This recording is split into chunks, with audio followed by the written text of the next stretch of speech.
So I want to talk to you today a bit about what does therapy mean for you as a family. Often parents can be left questioning whether engaging in therapy means they've got to make big changes at home. It's easy to think about if therapy is actually going to help, but actually sometimes people are more worried about what does it mean for you as a family? Does it mean you have to make such big changes amongst an already busy schedule, such as managing work and managing the school pickups and drop offs, play dates, hobbies? You're already really busy. And the sound of further changes just makes that feel a bit too big. People can sometimes misunderstand what actually getting a therapist means. They can have a false belief that therapy does mean they've got to overhaul something about their life. The reality is, therapy should fit in with your life.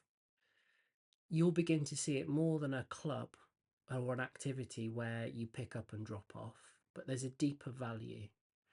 And any changes to support are all about your child's well-being, and they're added in step by step.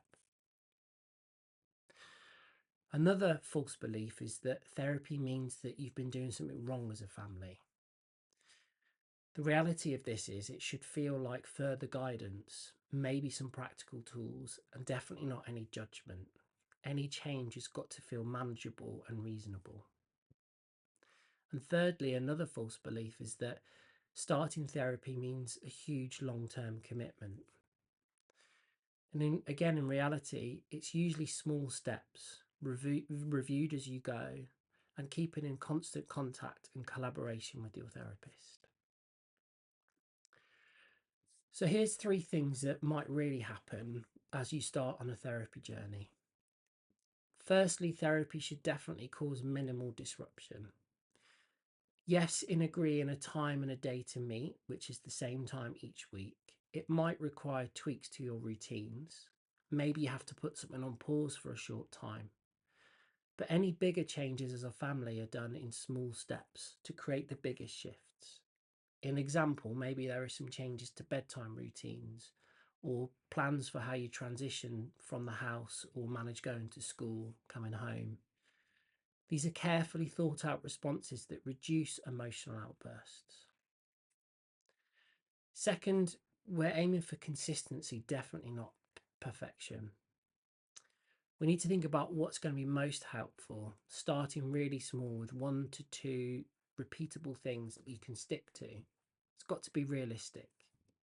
Again, examples of this can be about factoring in connection time for you to spend with your child throughout the week that's predictable, calm down plans that you repeat every day, and finding ways to strengthen boundaries and saving consequences for later when everyone's calmed down. Thirdly, this is one of the most important factors, I think, which is that therapy is a partnership, it's not a takeover. You, the parent, are the expert on your family and your child. And we've got to put things in place that are realistic for you to be able to do and that actually you believe in. What a therapist brings is sometimes some structure, particularly as they're from the outside looking in, but it has to be done in collaboration. And one of the biggest things that a therapist can do with you is give you opportunities to reflect what went well, what didn't go well, what can we learn from it. It's really important that you ask really early what the expectations are of you as you engage between sessions as a family. And if you're imagining complete lifestyle change, then it's not true. In most cases, therapy doesn't add to any more chaos, it's about reducing it.